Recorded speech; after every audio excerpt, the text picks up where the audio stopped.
Bonjour et bienvenue sur le podcast Couple Heureux. Je m'appelle Pascal Kiankion et je vais partager avec vous toutes les clés pour être heureux à deux.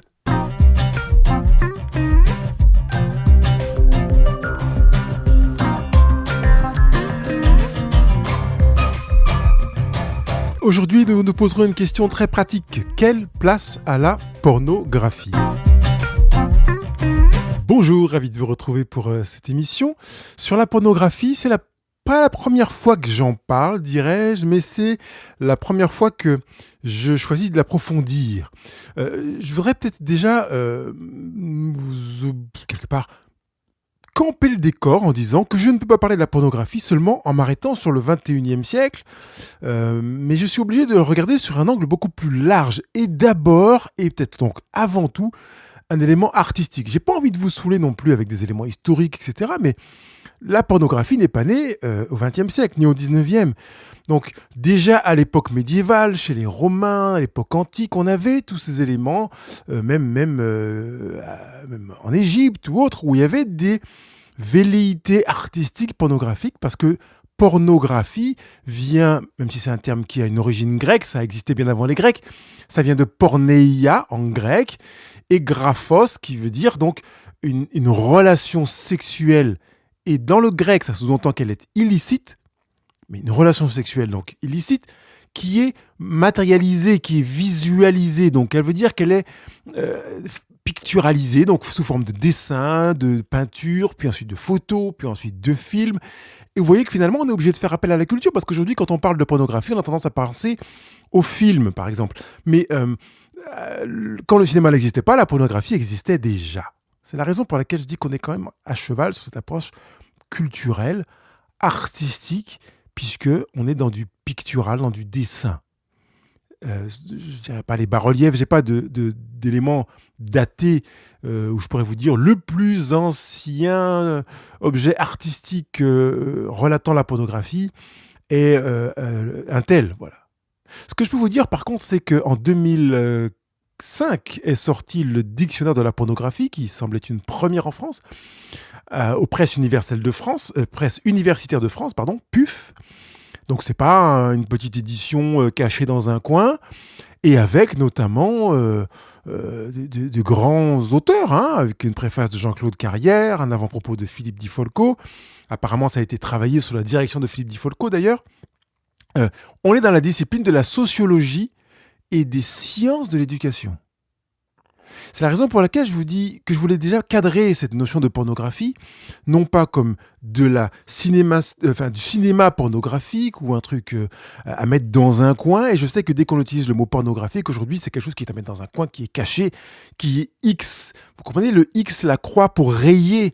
Et je voudrais le mettre de manière plus large, tranquillement, qu'on puisse en parler et peut-être même vous encourager dans votre couple à discuter de ce sujet, à vous dire au clair, qu'est-ce que tu penses de la pornographie ? Où est-ce que tu en es ? Qu'est-ce que tu en regardes ? Comment tu te sens avec ? Est-ce que c'est quelque chose qui t'horripile ? Si ça t'horripile, pourquoi ? Est-ce qu'il y a des choses qui te plaisent en pornographie et d'autres qui t'horripilent ? Parce que finalement, comme on est en train de l'ouvrir sur le plan artistique, eh bien, il y a peut-être des planches, des dessins, des œuvres qui sont très claires et magnifiques, avec des scènes d'amour qui peuvent nous plaire et qui ne nous rebutent pas, alors que d'autres peuvent nous paraître dégoûtantes, gênantes, etc. Voilà, donc ça peut être aussi l'occasion d'en parler en couple, et j'encourage à en parler en couple. Je reviens sur le dictionnaire de la pornographie, dans lequel vous avez, comme c'est un dictionnaire, vous avez des mots les uns après les autres, où on va s'arrêter pour exprimer ce que c'est que l'anatomie, comment on voyait la pornographie dans l'Antiquité, l'adjection, à l'époque baroque, bref, dans tout ce qu'on veut, les célébrités, et vous avez tout ça comme ça, des mots par ordre alphabétique, tout simplement. Comment on la voit dans les dessins animés, comment fonctionne l'éducation sexuelle, le féminisme et la pornographie, les fluides corporels, le handicap et la pornographie. Bref, on peut s'amuser dans plein de directions avec ce dictionnaire, même en regardant des choses sur la loi française, la relation hétérosexuelle et homosexuelle. Je vous rappelle qu'on est sur un dictionnaire qui est classé dans la discipline sociologie et sciences de l'éducation. Donc, ceci étant dit, La pornographie est donc bien une relation illicite mise en exergue sous une forme quelle qu'elle soit, mais qui permet de la visualiser, même si on s'en est emparé dans le domaine littéraire dans lequel on ne visualise rien. On va inviter à l'imagination, ça veut dire qu'on va narrer une situation dans un roman que l'on va concevoir de A à Z, dans lequel on va inviter donc le lecteur à visualiser une scène romantico et même parfois carrément pornographique, mais où tout sera dans l'imaginaire. Les choses sont campées. Donc d'abord, première réaction, c'est que je refuse de condamner la pornographie sur le plan moral. Je laisse à chacun la responsabilité de sa position. Parce que il m'arrive de me retrouver dans un musée, de découvrir une œuvre magnifique qui pourrait, pour certains, être de la pornographie, et puis pour moi, ça ne l'est pas, et puis d'autres, voilà. Donc parfois, on peut être aussi dans cette nuance de grille, où on ne sait pas trop. Alors ils disent, non, ça c'est de la pornographie. Puis, bah non, pour moi, c'est de l'art. Mais pourquoi c'est pas de la pornographie? Pourquoi c'est de l'art? Pas parce que... Ah non, bah, ça veut dire qu'il y a de la pornographie. Mais est-ce que la pornographie ne peut pas être de l'art? Est-ce que... Et là, ça peut être aussi l'occasion de discuter en couple, mais aussi en dehors du couple, pour pas forcément être d'accord, mais pour s'enrichir les uns les autres. Donc déjà, peut-être arriver à en discuter sur un autre plan que le plan moral. En discuter sur le plan, comme je viens de l'évoquer avec le dictionnaire de la pornographie, sur le plan sociologique, sur le plan éducatif, sciences de l'éducation. Et puis, pourquoi pas sur le plan artistique, puisque on est forcément dans de la grapho, donc que ce soit écrit ou dessiné, picturalisé, filmé ou autre, on est sur une œuvre d'art. C'est la raison pour laquelle j'encourage à en discuter en sortant du plan moral. Autrement, on n'arrive plus à discuter de l'objet, mais on est sur un débat de sujet seulement. C'est-à-dire que c'est mon jeu contre ton jeu, au lieu qu'on parle aussi en jeu respectif, bien évidemment, ce qu'on ne peut pas, ne pas parler en jeu respectif, mais en parler tout en évoquant vraiment l'objet qui est devant nous, que soit l'œuvre d'art, quelle qu'elle soit, tableau, dessin, peinture, sculpture, film ou autre. La pornographie a vécu ses basses heures, ses plus basses heures, a priori de surface, pendant la période médiévale. Donc pendant près de 1260 années, on a la pornographie qui a été vécue sous couvert et fortement condamnée dans les pays dans lesquels le catholicisme était vraiment très très fort. Je ne parle que de, on va dire, l'approche occidentale de l'Europe, l'Orient, Moyen-Orient, je ne connais pas vraiment, Nord-Afrique, je ne connais pas vraiment, on est sur d'autres approches culturelles, pictogrammes, graphologiques, artistiques, sociologiques et autres, je ne connais pas du tout, donc je ne vais pas du tout aller sur ce terrain-là. Mais en période médiévale, dans notre Europe de l'Ouest, on avait décidé de mettre ça sous silence, et puis la Renaissance est venue redonner ses droits, je pourrais dire, au corps humain et favoriser par là même l'émergence de la possibilité de voir de nouveau les corps dans des positions et avec des atouts qui sont quand même clairement explicites. J'habite encore à Marseille. Marseille dans laquelle se trouve une copie du Davidé de Léonard de Vinci, dont l'original se trouve à Florence. Et ce fameux Léonard de Vinci, il est tout nu, il n'a même pas une main devant lui, il n'a pas une feuille de vigne ou de figuier pour essayer de montrer, de cacher une part de son sexe. J'étais récemment au musée des Beaux-Arts de Lyon, où on voit le corps complètement nu. Effectivement, il n'y a pas de rapport sexuel explicite, c'est-à-dire qu'on n'a pas le sexe de l'un dans le sexe de l'autre, on n'a pas la main de l'un sur le sexe de l'autre.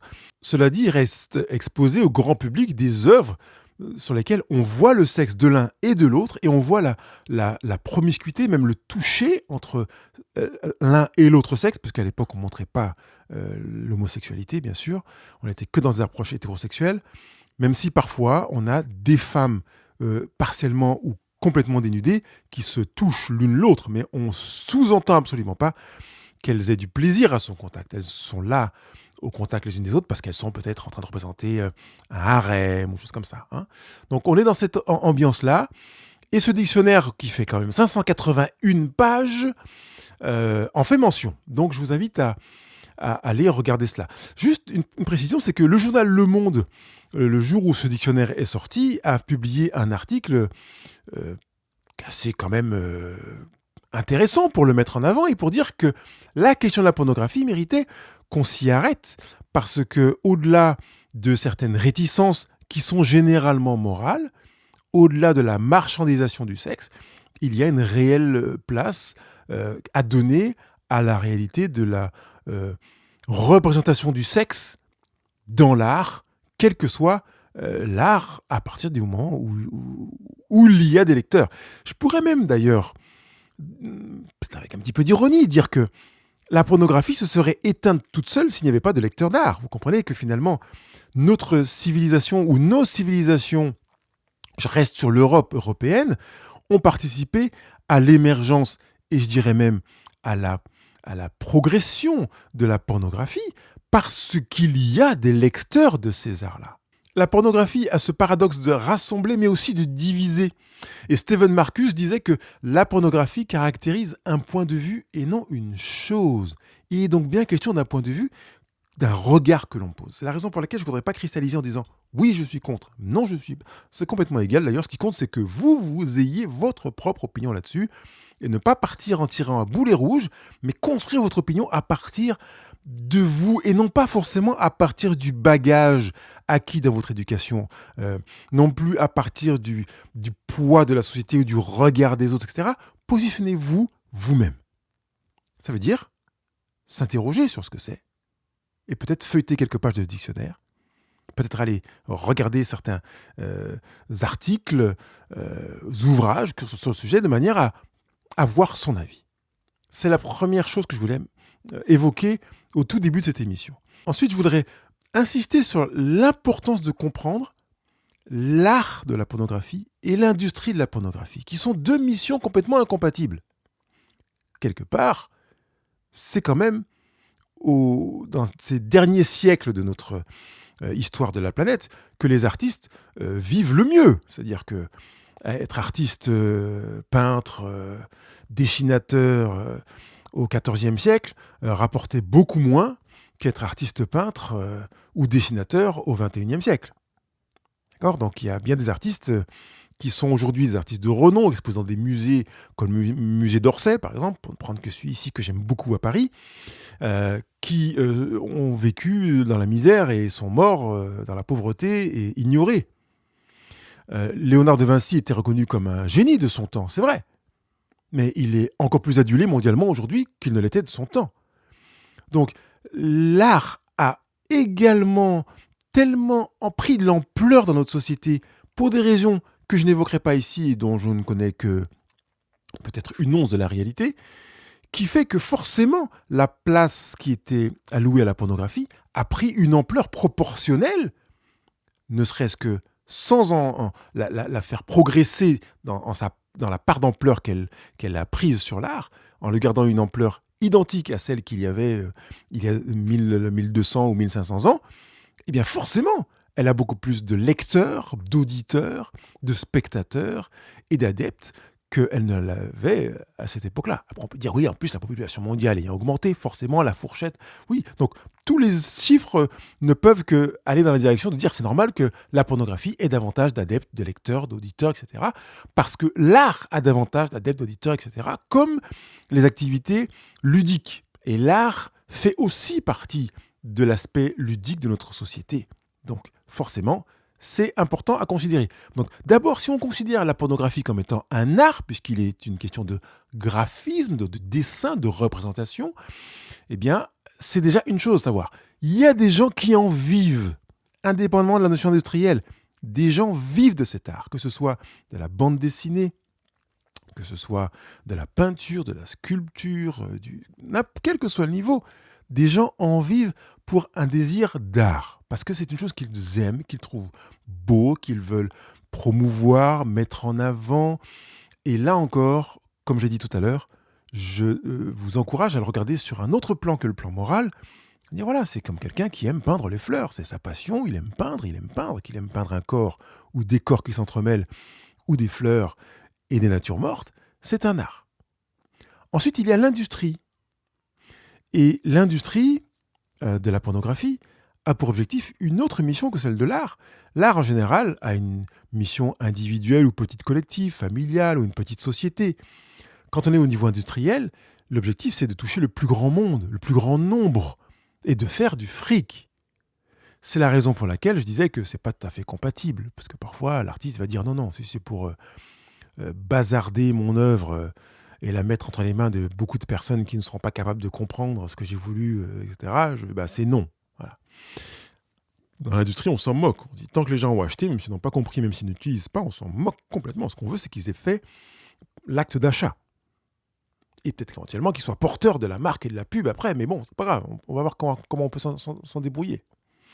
Donc, avec cet aspect-là sur l'industrie, eh bien, on peut peut-être même faire le rapprochement avec l'industrie agroalimentaire qui n'a rien à faire de votre santé, qui n'en a rien à faire que quand vous aurez mangé ça, vous irez mieux, que vous vous sentirez mieux, que vous serez plus intelligent, que vous aurez des connexions cognitives bien meilleures, que ça aille répondre à vos besoins thyroïdiens, que ça ne participe pas à votre perméabilité intestinale. Ce sont des choses, ils n'en ont absolument rien à cirer. Ce qu'ils veulent, c'est que vous ne soyez pas malade pour uniquement les racheter. Ou bien que vous soyez malade, mais dans tellement longtemps que vous ne serez pas capable de créer l'association entre l'acte d'achat-consommation et la réalité de votre pathologie à venir.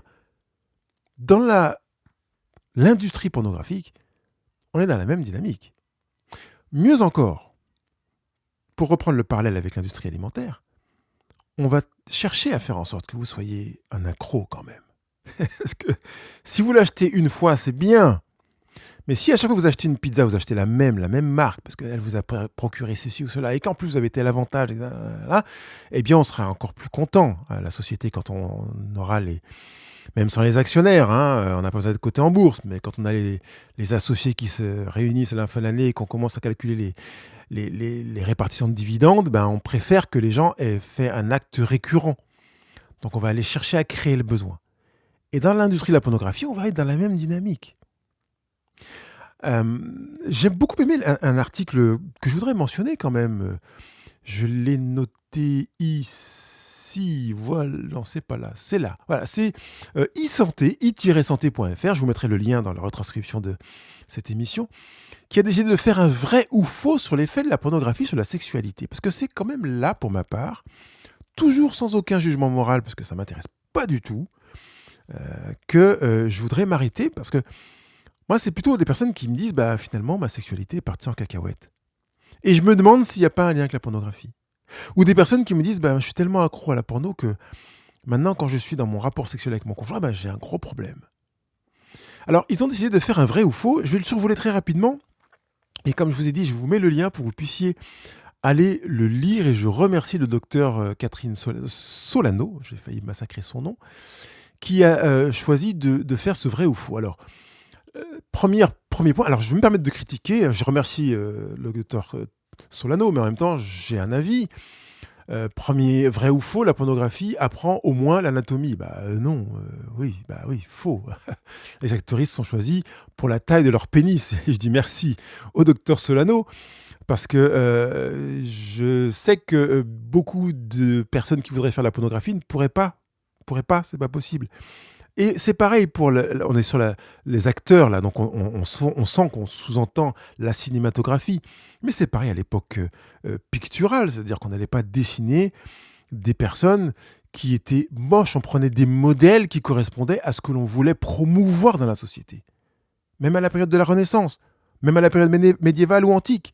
On prenait des colosses, des gens qui étaient proportionnés comme on le voulait, qui avaient des organes sexuels à la dimension de ce qu'on estimait être bon, beau, bien. Avez-vous visité, vous qui avez visité des musées d'art, des beaux-arts, pour ne prendre que cela, dans les tableaux que vous avez vus du 16e, 17e, 15e, même plus récents, avez-vous vu des poitrines de femmes qui tombent comme des crayons ? Non. Avez-vous des poitrines de femmes avec des femmes dont les seins tombent presque au niveau du nombril ? Non. Même à un âge avancé. Pourtant, on est dans la réalité de la société, n'est-ce pas ? Pourquoi ?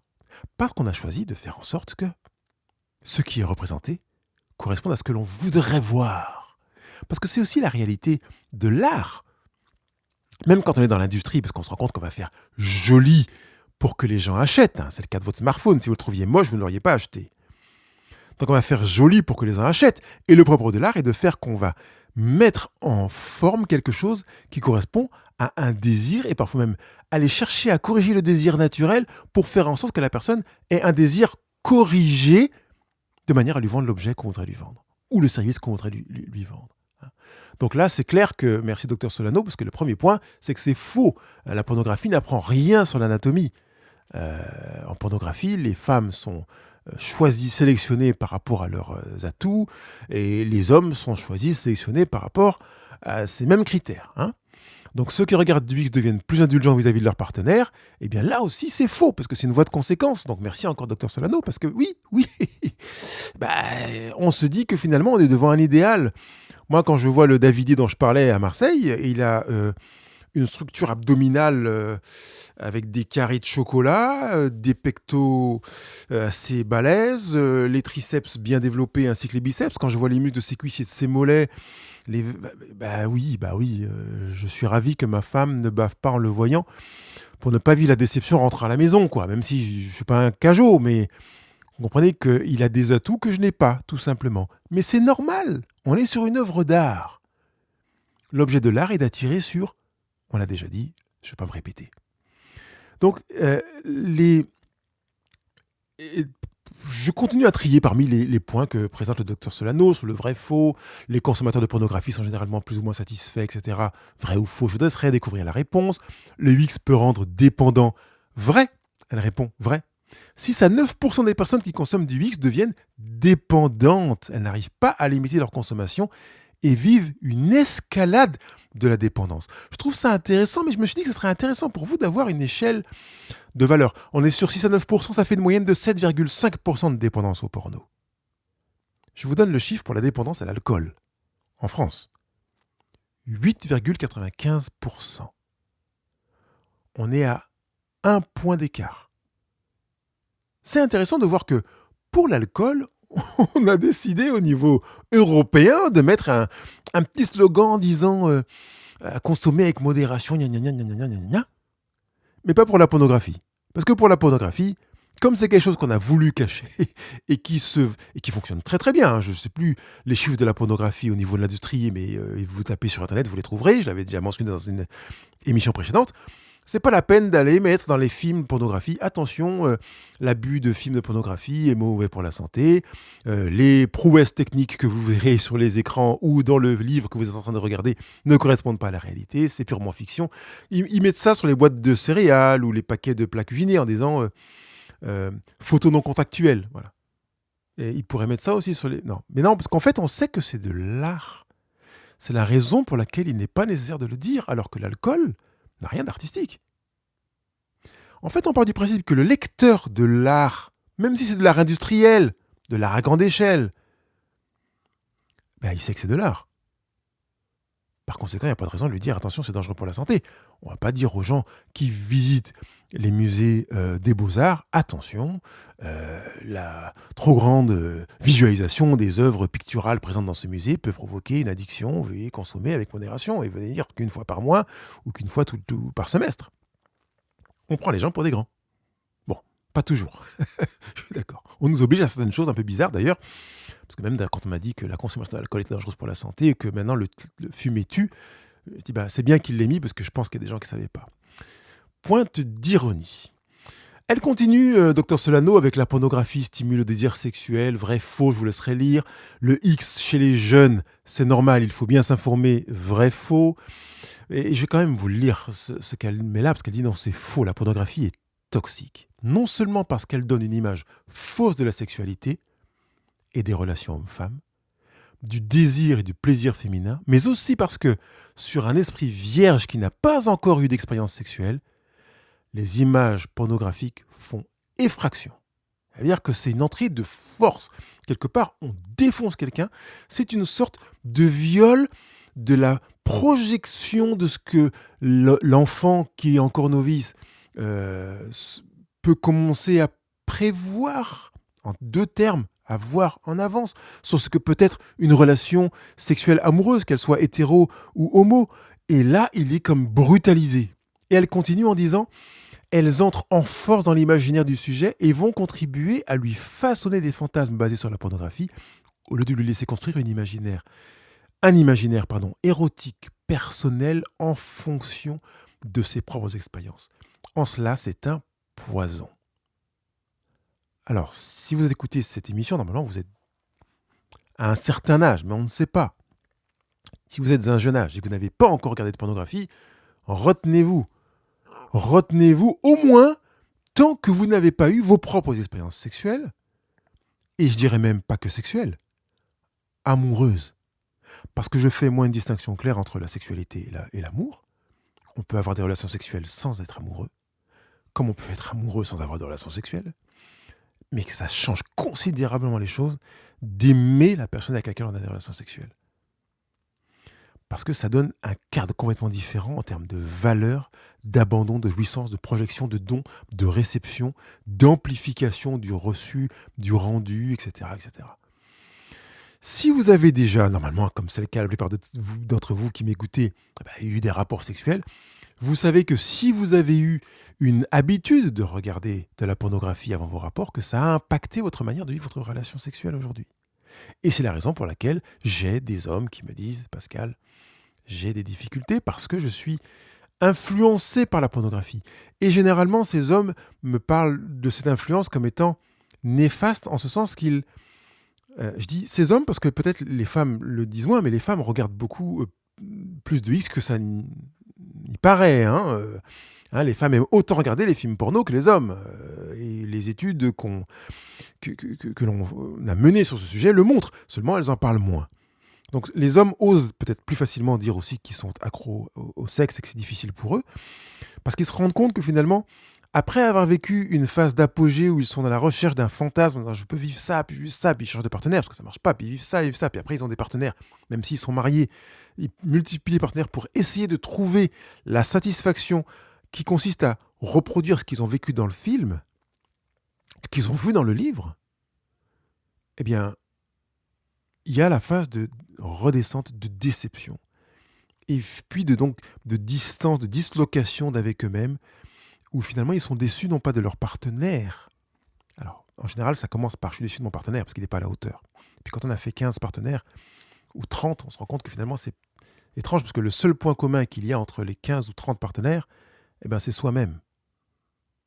Et finalement, on se rend compte qu'en fait, on s'est déçu soi-même. Je rappelle juste que la première question à laquelle le docteur Solano répond, c'est est-ce que on apprend l'anatomie ? Non, surtout pas, parce que les acteurs sont sélectionnés par rapport à des organes. Donc quand il y a cette prise de conscience, je dis c'est génial, mais j'aimerais que cette prise de conscience soit présente avant qu'on arrive à cette fourchette des 7,5% de dépendants à la pornographie. Parce que c'est comme beaucoup de dépendances, parce que je ne connais pas toutes les dépendances, puis ce serait abusif d'être exhaustif. Mais comme beaucoup de dépendances, ça demande du travail d'en sortir. Les films porno ne sont pas de bons moyens pour informer les hommes, pour informer les femmes, pour informer les futurs adultes que nous serons quand on est encore jeune, si vous m'écoutez, ou les couples que nous sommes sur ce qui peut être génial, ce qui peut être à faire pour la sexualité, etc. C'est à regarder comme une œuvre d'art. Si vous le regardez comme une œuvre d'art, vous le regarderez forcément comme avec un détachement. Avec un détachement. Le dernier musée des Beaux-Arts que j'ai visité est celui de Lyon, donc c'est pour ça que je le mentionne une deuxième fois. J'ai vu une œuvre qui s'intitule « Le baiser ». C'est une sculpture de Rodin, toute noire, magnifique. Si je trouve le lien de cette œuvre, je vous la mettrai dans la retranscription de ce podcast. Je vous assure que c'est magnifique. Je l'ai prise en photo, je l'ai envoyée à ma fille qui, je sais, aime l'art, ma fille aînée. Mais à aucun moment, je me suis dit, alors que je les vois s'embrasser langoureusement, avec beaucoup de tendresse, j'aime la posture des corps. Ils sont nus, bien sûr, complètement nus. À un moment, je me dis, je voudrais embrasser ma femme comme ça. Je le regarde comme une œuvre d'art. Et je sais que Si à chaque fois je voyais une manifestation artistique en relation avec un rapport sexuel, qu'il soit embrassé ou qu'il soit plus engagé sexuellement, et que j'essayais de chercher à le rapprocher de quelque chose que je vis, que je voudrais vivre avec mon conjoint, je sais que ce serait un moyen idéal pour semer de la frustration. C'est important de le savoir. Un élément qui est aussi présent dans les œuvres, on le voit moins dans les œuvres, évidemment, dans les dessins, mais on peut plus facilement le remarquer dans les œuvres romanesques et dans les œuvres cinématographiques, où on voit que les ébats durent longtemps. On peut faire l'amour pendant 1 heure, 2 heures, 3 heures. Puis il y a une forme de bienveillance, c'est-à-dire qu'il y a quelqu'un qui passe, qui rentre, la voisine, ou la bonne, ou la cuisinière, ou je ne sais pas qui, la belle-mère rentre, et elle vient s'associer à ce qui se vit. Eh bien, je vous assure, mesdames et messieurs, que dans la vraie vie, ça n'existe pas. C'est du cinéma, c'est de la fiction, c'est du roman. En tout cas, si ça existe, c'est grave dans la vraie vie. Si ça existe, c'est grave. Si vous faites l'amour avec votre femme et que votre belle-mère ou votre mère rentre chez vous, d'abord sans la clé, ou même qu'elle a la clé, qu'elle rentre et puis qu'elle vous voit en plein ébat, qu'elle se mette à se déshabiller et qu'elle vienne s'associer à vous, c'est grave. Si votre voisine fait la même chose, ou je ne sais pas qui, le serveur du... c'est grave, vous comprenez. On est dans du cinéma, c'est aussi grave que de rentrer dans une banque et de braquer avec un revolver 2-3 personnes, de prendre quelques-uns en otage. Et, enfin, je dis c'est aussi grave, même si on ne peut pas mesurer la gravité en disant ça c'est plus grave, c'est moins grave. C'est pour montrer à quel point c'est cinématographique, quoi. C'est comme gifler sa voisine parce qu'elle vous a traité de con. Au cinéma, ça va sur un écran. Dans un roman, ok. Mais pas dans la vraie vie. Pas dans le cinéma porno, dans les romans porno, c'est pareil. Et pour que ça dure, les acteurs, les actrices se dopent, prennent des... Alors déjà, il y a de l'entraînement, puis après, ils prennent des substances. Et puis depuis que le Viagra a été inventé, ça y va, forcément. D'accord ? Donc c'est important de replacer l'art et l'industrie à leur place respective. Je ne vais même pas le dire, peut-être révélateur. Ça me permet de le répéter. Ça nous encourage à replacer l'art et l'industrie à leur place respective pour vivre notre propre vie. Indépendamment de tout ça. Me dire qu'est-ce qui est bon pour moi. Je sors de la salle de cinéma, j'ai fermé. Maintenant, je rentre chez moi, je fais ma lessive, je prépare la popote et puis on va manger en famille, quoi. Je ne suis pas James Bond. Je ne cours pas d'un toit à un autre et je ne fais pas exploser. Voilà, c'est de la même manière. Je ne suis pas, je ne sais pas comment on pourrait appeler un acteur romanesque dans un des romans que vous avez sur votre table de chevet que vous lisez depuis des semaines peut-être, ou un film que vous avez vu récemment. Vous n'êtes pas capable, comme lui ou comme elle, de faire tomber un homme à la fin d'un verre dans un bar et de le retrouver dans votre lit, et puis de vivre indemne, et puis de passer au suivant tous les 2-3 jours. Les personnes que je rencontre qui ont vécu ça avec une récurrence en souffrent. Je me souviens de cet homme devant moi, dans mon bureau, qui me disait, Pascal, en fait, j'ai vraiment de la difficulté à m'attacher. Tellement j'ai enchaîné, j'ai peur de m'attacher. Cette prise de conscience est tellement forte. Parce qu'en fait, il y a d'autres choses, il y a plus que la pornographie. Même s'il y avait la pornographie derrière, une peur de vieillir et d'autres éléments. Mais voilà, vous comprenez que dans la vraie vie, il y a des facteurs qui sont à prendre en considération, qu'on ne peut pas prendre en considération dans un cinéma, on s'en moque complètement. Je voudrais vous encourager à aller lire certains livres, et je pense à L'intelligence sexuelle de Conrad et Milburn, qui est sorti chez Payot. Mais peut-être vraiment, au-delà de ce genre de littérature, de vous poser en couple, d'abord seul, et puis d'en discuter ensemble. Quelle place pour la pornographie ? Est-ce qu'on lui laisse une place ? Si oui, laquelle ? Jusqu'où ? Et où on lui dit stop ? De manière à ce que vous puissiez, l'un comme l'autre, vous enrichir l'un et l'autre du point de vue de l'un et de l'autre, sans que l'un ait raison sur l'autre ou que l'un ait tort subissant l'autre, mais que vous puissiez vous enrichir, sachant que je souhaite vivement que votre évolution, votre position change, parce que vous allez vous enrichir régulièrement, mutuellement, de ce que vous découvrirez l'un et l'autre, l'un grâce à l'autre. Et puis, que vous viviez un couple heureux, c'est ça qui compte. Que ce soit la pornographie ou autre chose, que rien ne vienne faire obstacle pour abîmer votre conjugalité. C'est ce que je vous souhaite. À la semaine prochaine. Cette émission vous a plu? Alors, mettez vos commentaires et partagez-la avec des personnes que vous pensez qui pourraient profiter de justement de cette émission et puis peut-être pourraient partager à leur tour. Je pense notamment à des jeunes. Ça peut être intéressant de le partager avec des jeunes et de l'écouter, d'en faire un groupe de paroles. Après, voilà, comme bon vous semble, je compte sur vous. 5 étoiles, partagez et je vous dis à bientôt.